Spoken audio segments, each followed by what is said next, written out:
મહારાષ્ટ્રના પુણે શહેરમાં એક દુર્ઘટના બની છે, જેમાં એક કાર રિવર્સ લેવા જતા પહેલા માળેથી નીચે પટકાઈ હતી.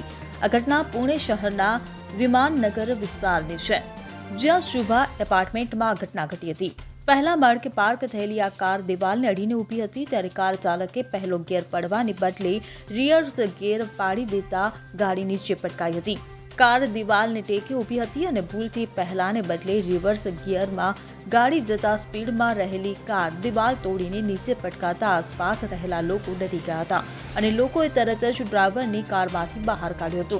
તે વખતે જ સફેદ કાર એપાર્ટમેન્ટમાં અંદર આવી હતી, પણ તે બીજી કોઈ દુર્ઘટના ઘટતા બચી ગઈ. જો કે કોઈ જાનહાનિ થઈ નથી, પણ હાલ બધી જગ્યાએ મલ્ટી સ્ટોરી પાર્કિંગ બનવા લાગ્યા છે, ત્યારે આવી ઘટનાઓનું પુનરાવર્તન થઈ શકે છે. Bureau report CN24 news. હવે જુઓ દેશ દુનિયાની તમામ ખબરો તમારી આંગળીના ટેરવે. ઉઠાવો મોબાઈલ અને Google Play Store પરથી ડાઉનલોડ કરો અમારી CN24 ન્યૂઝ મોબાઈલ એપ.